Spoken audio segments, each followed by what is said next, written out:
हाँ, बिल्कुल, ये नई अवस्था में ये सोच तो होती है।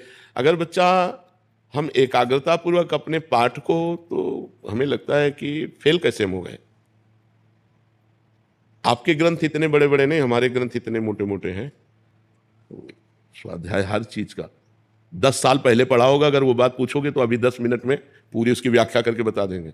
अगर आप प्रयासरत हो, प्रयत्नरत हो, तो अपने विषय में असफल कैसे हो जाते हो? या तो आप ब्रह्मचर्यहीन हो रहे हो, इधर-उधर प्रपंच कर रहे हो, अपनी पढ़ाई से विमुख आचरण कर रहे हो, मनोरंजन कर रहे हो। नहीं तो बच्चा अपने चैप्टर को हमें 1 साल दिया जाता है, 1 वर्ष दिया जाता है अपने चैप्टर को कंठस्थ करने के लिए, पुष्ट करने के लिए। कितनी पढ़ाई होगी? बिल्कुल, मतलब जिस विषय में लगो उस विषय में एकदम। तो हम कह रहे हैं तुम्हारा जो चैप्टर है हम उसे कंठस्थ कर सकते हैं। तो हम इतने कमजोर क्यों हैं कि हम फेल हो जाते हैं?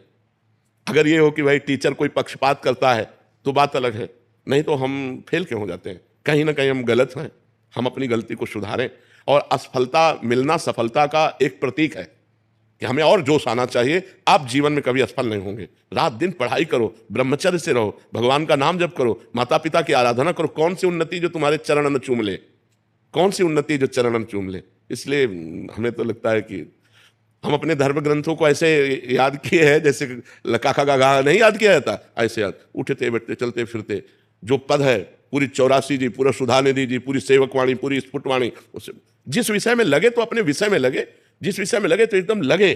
तो आप फेल कैसे हो गए? अपने विषय का ज्ञान आपको क्यों नहीं है?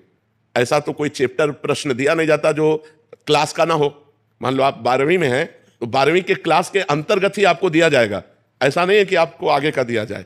आप जितनी क्लास में पहुंचते जाएंगे योग्यता उतना ही आपको प्रश्न दिया जाएगा। तो हमको अपने चैप्टर को घुस करके घुन की तरह लगना चाहिए। जैसे गेहूं में घुन लग जाता है ना, पूरा खोखला कर देता है, ऐसे में अपने चैप्टर में लग करके पूरे चैप्टर को अपने माइंड पे बैठा लेना चाहिए। हमारा माइंड बहुत विस्तार से है, अनंत जन्मों के संस्कार भरे हुए हैं, छोटी सी चिप में मन की अनंत जन्मों के। तो ये सब पूरा आपको भर लेना चाहिए। कहीं ना कहीं आप प्रमाद कर रहे हैं, कहीं ना कहीं आप त्रुटि कर रहे हैं, उसको संभालिए, नहीं तो ये निराशा ऐसी बढ़ जाएगी कि जीना मुश्किल हो जाएगा। बच्चे अभी बच्चे हैं ना, अब जैसे देखा कि जैसे इन्होंने कहा हमारे दोस्त सफल हो रहे हैं, तो दोस्तों के सामने नीचा, घर परिवार में जाने पर कि यार हमने यार इतने रुपए लगाए और तुम फेल हो गए, यार ठीक नहीं है। अब वो अंदर से इतना घुट जाता है कि उसे एक रास्ता दिखाई देता है। ऐसे कोटा में बहुत से बच्चे जो करते हैं उसका कारण है कि उनको एक रास्ता नजर आता है कि अब मित्रों में कैसे जाऊं और घर के परिवार वालों को कैसे मुंह दिखाऊं। हर जगह ये आता है कि फेल फेल फेल, तो इससे अच्छा है कि हम कर लेते। कोई रास्ता थोड़ी है।